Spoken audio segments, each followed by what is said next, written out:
नमस्ते विद्यार्थी मित्रों, मिठीबा विद्यालय की ऑनलाइन लर्निंग क्लास में आपका स्वागत है।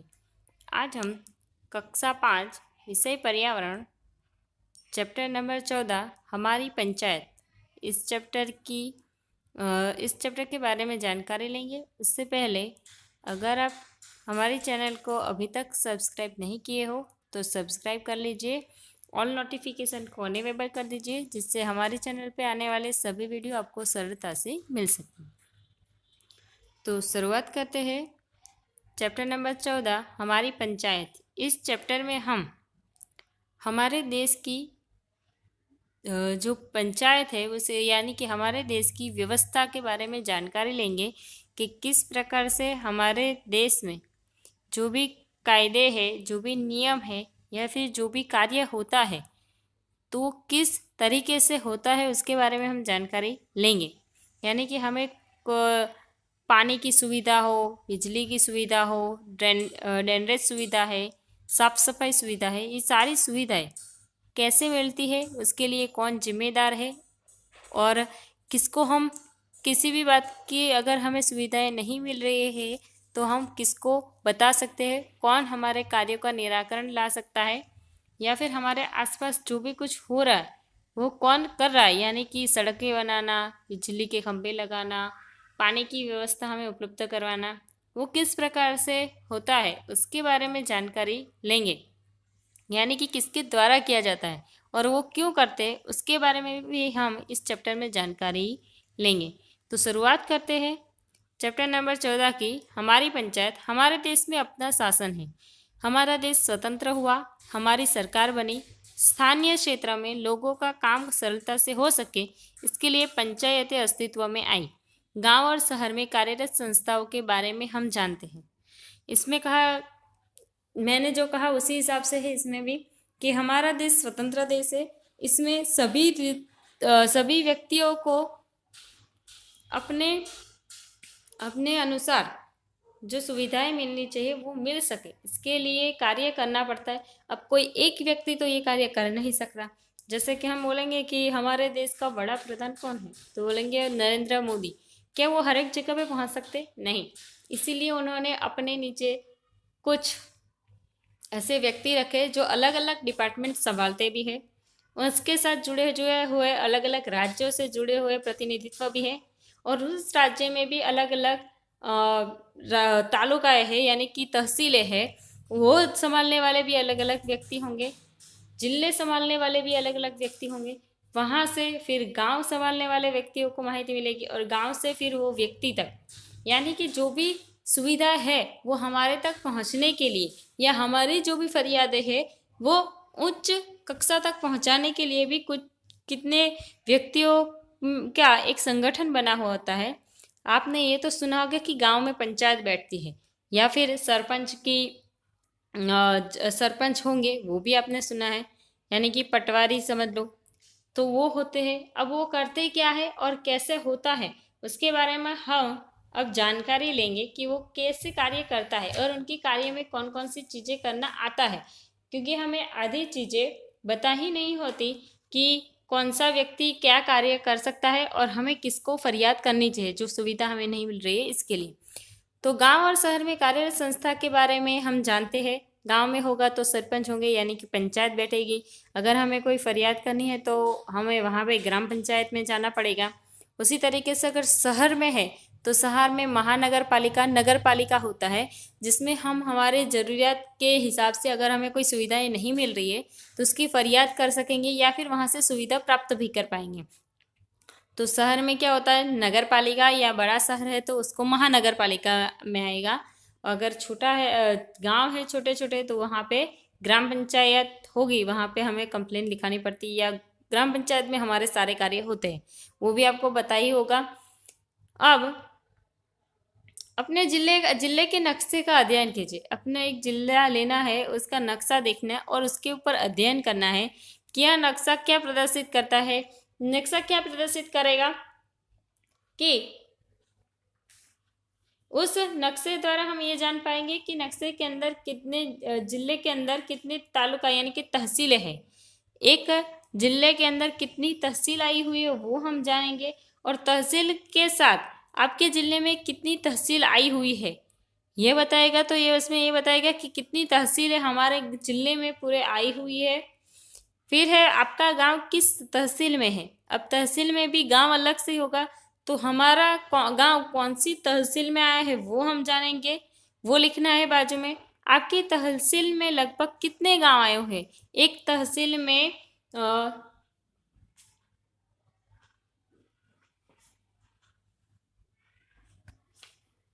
बहुत सारे गांव आए होंगे, जैसे कि 15 है, 25 है, या फिर ज़्यादा भी हो सकते हैं। उस तरह से हमारी तहसील में कितने गांव आए हुए हैं, वो भी जैसे तहसील होगी बड़ी या छोटी उस हिसाब से उसमें गांवों की संख्या भी होगी, वो लिखनी है आपको। इन सभी तहसीलों का संचालन कौन करता है। तहसीलों का संचालन कौन करेगा। तहसील पूरा जिला पंचायत करेगी ना, यानी सारी तहसीलों के बारे में जो भी होगा उसका संचालन करने के लिए जिला पंचायत में वो कार्य होता होगा सभी तहसीलों का। अब आपको एक चित्र दिया गया है, अब उसके बारे में कुछ नीचे लिखा। हमारे देश में पंचायती व्यवस्था है, यह व्यवस्था 3 स्तरीय है की है, जिसमें ग्राम पंचायत, तहसील पंचायत यानी कि तालुका पंचायत और जिला पंचायत यानी जिला परिषद जैसे संस्थाएं आई हुई है, जिसमें गांव के लिए ग्राम पंचायत, शहरों के संचालन के लिए नगर पालिका या महानगर पालिका कार्य करती है। ये संस्थाएं हमारे लिए अत्यंत उपयोगी है। शासन व्यवस्था अच्छी तरह से हो तथा जनप्रतिनिधियों के द्वारा अच्छा काम हो, इसके लिए जनसंख्या के आधार पर विभिन्न विभाग बनाए जाते हैं।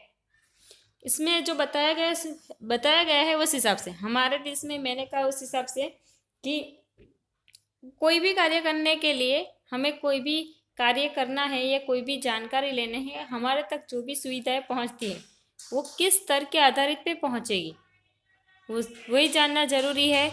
तो पहले तो हमारे देश में पूरी 3 प्रकार की पंचायतें हैं। एक है ग्राम पंचायत जो गांव में आती है, तहसील पंचायत जो तालुका में आती है, और जिला पंचायत जो सभी जिलों के साथ लागू होती है। वो ये 3 स्तर में हमारा कार्य होता है, यानी कि ये 3 संस्थाओं के द्वारा हमारे जो भी देश में पूरा कारोबार है वो वहीं से होता है।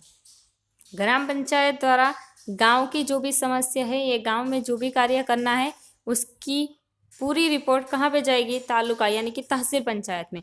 तहसील पंचायत से ऐसे ही सभी गांवों से आई हुई फरियादें हो या समस्या है या फिर जो भी कोई कार्य करना है उसके बारे में माहिती सब इकट्ठा तहसील पंचायत में करने के बाद वो जिला पंचायत में जाएगी, और जिला पंचायत में ऐसे बहुत सारे तहसीलों में से आई हुई फरियादें या फिर जो भी समस्या है वो सारी जिला पंचायत इकट्ठा करके राज्य सरकार को भेजेगा, और राज्य सरकार उसको केंद्र सरकार यानी कि हमारे पूरे जो है वहाँ पे केंद्र सरकार तक कोई भी माहिती पहुँचती होगी।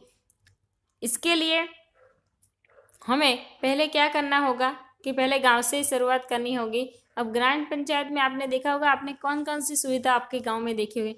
एक तो वहाँ पे सफाई होगा, फिर दूसरा है अस्पताल होना चाहिए, हर एक गांव में अस्पताल भी होता है, पाठशाला होती है, सड़क होती है, शुद्ध पीने का पानी होता है, और स्ट्रीट लाइट यानी कि रोड के जो आजू बाजू लाइटें लगी है वो भी होनी चाहिए। ये सारी सुविधा हमारे गाँवों में मिलनी चाहिए। अगर गाँव में ये सुविधाएं नहीं मिल रही है तो हम किसको फरियाद करने जाएंगे, ग्राम पंचायत के अधिकारी यानी ग्राम पंचायत के जो वहीवट करता है वो, उसको कहा जाता है पटवारी। आपने पटवारी नाम जरूर सुना होगा। तो पटवारी होता है जो पूरे ग्राम पंचायत का कारोबार संभालता है, तो हम उसको जाके अपनी समस्या बता सकते हैं और उससे सुविधा प्राप्त कैसे कर सकते हैं वो भी हम जान सकते हैं। हमारे स्थानीय प्रश्नों के शीघ्र निराकरण के लिए पंचायतें कार्यरत है। अगले पृष्ठ से विवरणों को प्राप्त करके लिखिए। ग्राम पंचायत गांव या गांव का समूह में संचालन करती है। ग्राम पंचायत क्या करती है, तो के बहुत छोटे छोटे हो तो 2-4 गांव का पूरा प्रतिनिधित्व करती है, और ना अगर एक बड़ा गांव है तो गांव का समूह यानी कि पूरे गांव का संचालन ये ग्राम पंचायत द्वारा करते हैं। अब यहाँ पे उसके वार्ड नंबर, चुने गए प्रतिनिधियों के नाम, समाहित क्षेत्रों का नाम अगर अलग अलग जगह से है तो इसके बारे में जानकारी लिखनी है। जैसे कि वार्ड नंबर। अब वार्ड नंबर क्या होगा कि अगर हम हमारे सूरत की बात करें तो सूरत में वो पूरा एक जिला है, लेकिन उसके अंदर बहुत सारी तहसीलें हैं, उसके आसपास के बहुत सारे गांव भी है। ये सब कुछ सूरत में ही आ जाता है, लेकिन उसमें वार्ड नंबर से तो वार्ड नंबर लिख के हम उसको प्रति अलग कर सकते हैं कि वहाँ पे किस वार्ड में नंबर दिए गए तो उसके किस वार्ड में कौन सा प्रतिनिधित्व काम करता है और प्रतिनिधि का क्या कार्य है और प्रतिनिधि किस क्षेत्र में आता है, यानी कि समाहित क्षेत्र का नाम जिस क्षेत्र में वो कार्य कर रहा है उसके बारे में जानकारी यहाँ पे लिखनी है हमें। इसके साथ कुछ सवाल जुड़े हुए हैं। ग्राम पंचायत और वो हो गया, उसके बाद है तहसील पंचायत। तहसील पंचायत की तहसील की ग्राम पंचायत तथा तहसील का संचालन करती है। तहसील क्या करती है, यानी कि एक समझ लो कि नगर पालिका, तो वो क्या करेगी, एक तो कार्य ये करेगी कि पूरे सारे जो इतने भी उसमें उसके एरिया में जितने भी गांव आते हैं वो सबका भी रिजल्ट जानेगी, या फिर पूरी तहसील का भी संचालन वो कर सकती है। यहाँ पे तहसील पंचायत की बैठक का नाम, यानी कि वो जो करता है उसका नाम, फिर चुने हुए प्रतिनिधि का नाम, यानी जो व्यक्ति उसके लिए चुना गया है उसके प्रतिनिधि का नाम, और समाविष्ट गांवों के नाम, यानी कि जहाँ जहाँ पे जो जो गांव में वो समाविष्ट है उसका नाम लिखना है। फिर तीसरा है जिला पंचायत। जिले में आई हुई तहसीलों तथा उनके गांव का संचालन करती है। जिला पंचायत क्या करते हैं कि जिसके इलाके में जितनी भी तहसीलें आई हुई है उसकी उसके और उसके साथ जितने भी गांव आए हैं उस सबका संचालन, यानी कि सबका नेतृत्व वहीं करती है, और वहीं से सारे नियम या सारे जो भी है उसका पालन वहाँ से ही किया जाता है। यहाँ नीचे जिला पंचायत बैठक के नाम लिखने हैं, चुने हुए प्रतिनिधित्व का नाम और समाविष्ट गांवों के नाम, यानी कि इसमें जो जो गांव आता है उसका समाविष्ट करने का नाम लिखना है। अब कुछ विवरण दिया गया है, उसके आधार पे पहले तो कि तहसील विवरण में है कुल सदस्य, मुख्य निर्वाचित व्यक्ति, शासनाधिकारी क्या देखरेख रखते हैं वो, इसके बारे में जानकारी लेनी है। तहसील पंचायत में कितने व्यक्ति होते हैं वो, तो तहसील पंचायत में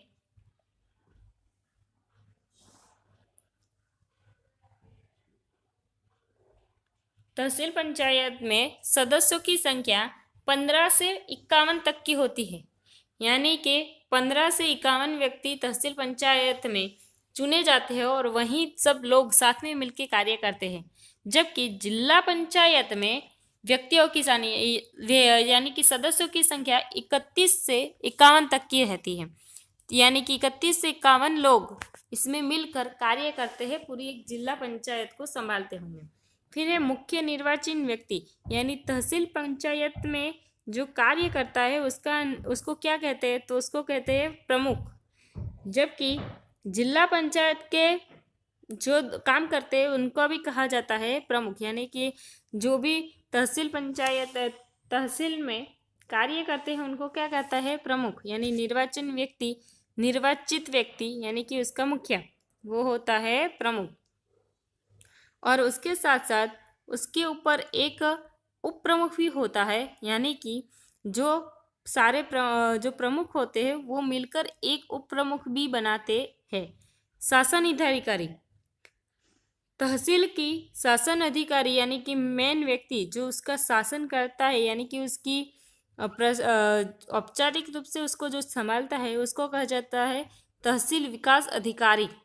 जबकि जिला पंचायत का जो सबको संभालता है, यानी कि उसका जो शासन अधिकारी है उसको कहा जाता है चीफ ऑफिसर। ये आपको यहाँ पे लिख लेना है कि जो हमारे जिला पंचायत का प्रमुख है, जिला पंचायत का जो अधिकारी है उसको कहा जाएगा जिला विकास अधिकारी, और तहसील का जो है उसको कहा जाएगा तहसील विकास अधिकारी।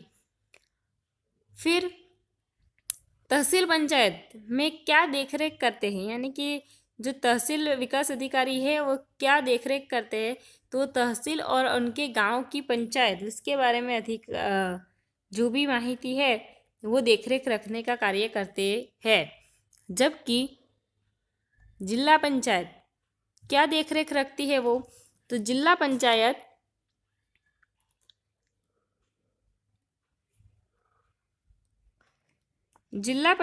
का मुख्य कार्य यही होता है कि वो तहसील अपने एरिया में यानी कि अपने ज़िले में जितनी भी तहसील आए हैं, जितने भी गांव आए हैं, उनके कार्यों पर ध्यान रखना, उन्हें मार्गदर्शन देना और उनके कार्य की माहिती एकत्रित करके रखने का वो कार्य करते हैं। यानी कि जो तहसील पंचायत है उसमें क्या हुआ, तहसील और गांव की पंचायत की उनकी देखरेख रखते हैं। जिला पंचायत तहसील और गांव दोनों की देखरेख रखते हैं। अब हमारी विद्यालय और वर्ग पंचायत का एक विवरण दिया गया है, जिसमें ये लिखना है कि महामंत्री कौन है, सफाई मंत्री कौन है, सांस्कृतिक मंत्री कौन है और स्वास्थ्य मंत्री है। हमारी शाला में यानी कि स्कूल में भी एक महामंत्री होगा, जैसे कि हमारे प्रिंसिपल हो, फिर सफाई मंत्री होंगे यानी कि जो हमारे विद्यालय की साफ सफाई करते हैं वो, या फिर उसकी जो देखरेख रखते हैं वो, यानी कि उसकी देखरेख रखने वाले की सफाई है कि नहीं। फिर सांस्कृतिक मंत्री यानी कि सांस्कृतिक जितने भी प्रोग्राम होते हैं उनके बारे में ध्यान रखना और वो कार्य करवाना, उसके भी एक प्रधानमंत्री होते हैं, हमारे विद्यालय में भी होते ही है। स्वास्थ्य मंत्री यानी कि बच्चों की स्वास्थ्य के साथ अगर कैसा है, क्या प्रॉब्लम है, उस ध्यान में रखने के लिए भी एक को व्यवस्था के रूप में सौंपा जाता है जिम्मेदारी, तो उसको कहा जाएगा स्वास्थ्य मंत्री। ऐसे कि वर्ग पंचायत में भी हम मॉनिटर बनाते हैं क्लास में, जो क्लास शांत रखने का कार्य करता है या टीचर होने ना होने के समय पे वो ध्यान रखता है, तो उसको महामंत्री। दो ऐसे भी वो होते हुए जिसको हम महामंत्री सफाई मंत्री यानी कि साफ सफाई का ध्यान रखने के लिए बनाते हैं कि आपको ये देखना है कि कोई बच्चा गंदगी ना करे। ऐसे सांस्कृतिक मंत्री और स्वास्थ्य मंत्री भी होते, तो वर्ग पंचायत में वही लिखना है। आपका मित्र वर्ग पंचायत और विद्यालय पंचायत में हो सकता है। वर्ग या विद्यालय में विभिन्न जिम्मेदारियों को निभाने के लिए प्रतिनिधि चुने जाते हैं। इसी प्रकार से ग्राम पंचायत, तहसील पंचायत, जिला पंचायत में भी होता है।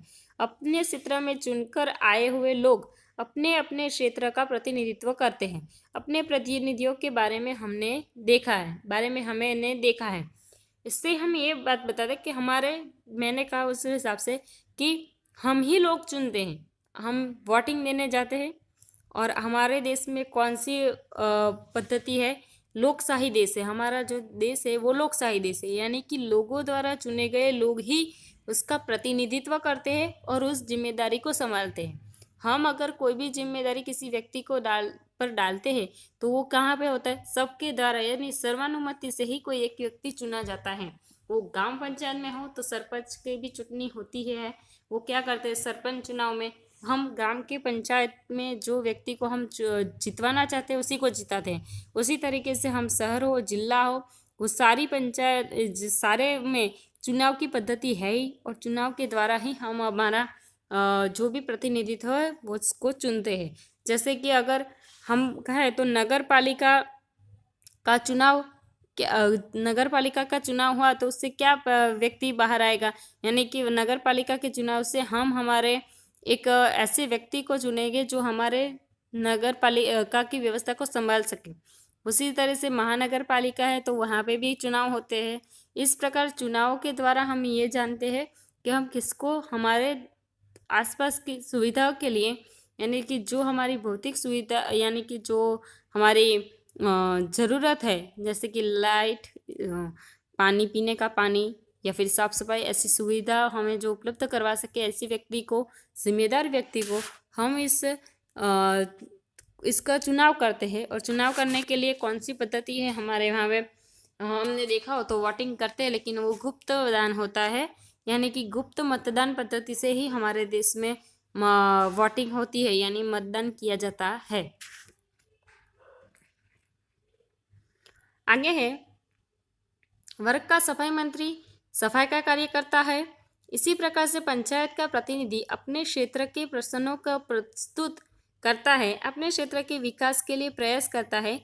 इस प्रकार से जनोपयोगी कार्य हो सकते हैं। स्थानीय संस्थाएं अत्यंत उपयोगी है। स्थानीय संस्था इसका अर्थ होता है कि स्थानीय संस्था यानी कि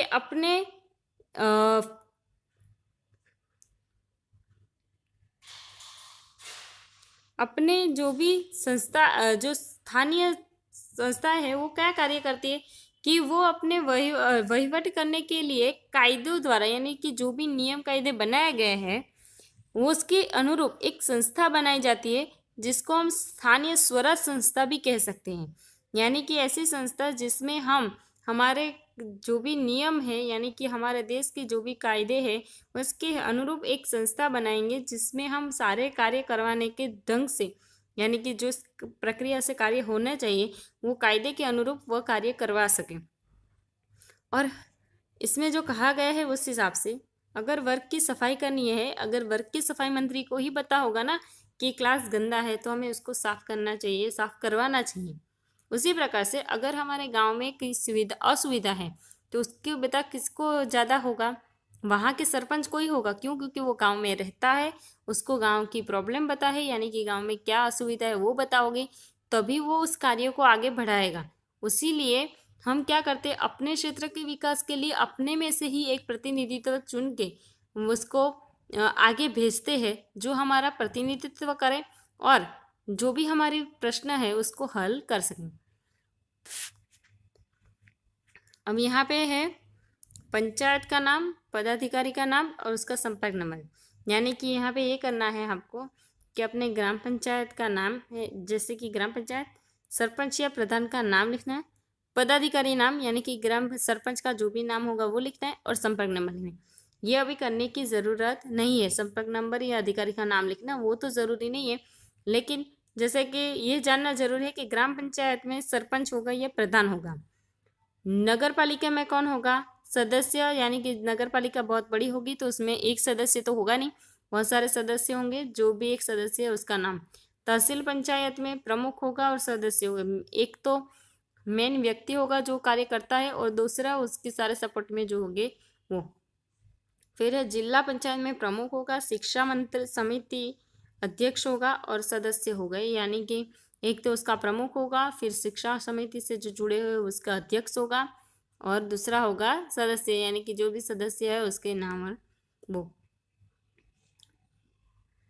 यहाँ पे हमें हमारे विद्यालय व्यवस्थापन की समिति के बारे में लिखना है कि सदस्य का नाम, जो भी सदस्य है हमारे स्कूल के बारे में ही हमें एक रिपोर्ट तैयार करना है जिसमें अलग अलग सदस्यों के नाम लिखने हैं और वो सदस्य क्या कार्य करता है, यानी कि उसको क्या कार्य के लिए सौंपा गया है, जो भी पद सौंपा गया हो उसके बारे में जानकारी लिखनी है।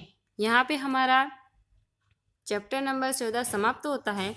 इसके साथ कुछ ऐसी जानकारियाँ हैं जो आपको जाननी चाहिए, जो सवाल हमारे परीक्षा में भी पूछे जाते हैं ज़्यादातर, वो है कि पहला तो मैंने स्वराज आपके हमारी जो स्थानीय स्वराज संस्था थी उसके बारे में जानकारी ले ली, यानी कि जो कायदे के हिसाब से जो कार्य करती है उसके लिए जो संस्था बनाई जाती है उसको सारे जो संस्था कहते हैं।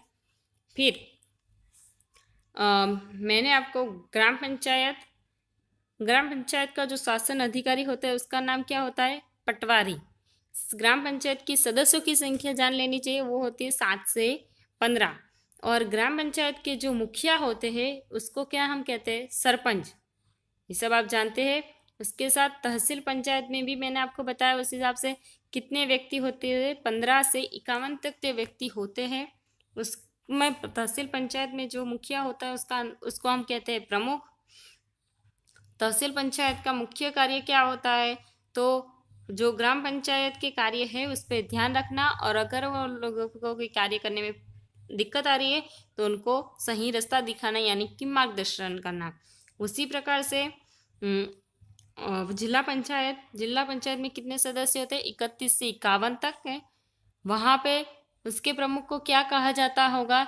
जिला विकास अधिकारी, यानी कि जो उसका प्रशासनिक अधिकारी है उसको जिला विकास अधिकारी कहा जाएगा। फिर उसमें जो कार्य है उसका क्या है? जिला पंचायत का कार्य। तो तहसील पंचायत और ग्राम पंचायत के द्वारा कार्य जो होते हैं उन पे ध्यान रखना और उनको सही मार्गदर्शन देना। हमारे देश में जो मताधिकार की प्रक्रिया है वो कैसे होती है, तो एक तो गुप्त प्रकार से मतदान पद्धति है और दूसरा है कि उसमें जो पंचायत है यानी कि जो भी हमारा मताधिकार है वो कितनी आयु तक से हमें प्राप्त होता है, 18 वर्ष से ऊपर वाले लोगों को ही मत करने का यानी कि हमें मतदान देने का अधिकार मिलता है। नगर पालिका के प्रशासनिक अधिकारी कौन होता है, तो नगर पालिका के प्रशासनिक अधिकारी को चीफ ऑफिसर कहते हैं। ये हो गई कुछ जानकारी ऐसी जो तहसील पंचायत, ग्राम पंचायत और जिला पंचायत के अनुसार हमें याद होनी चाहिए।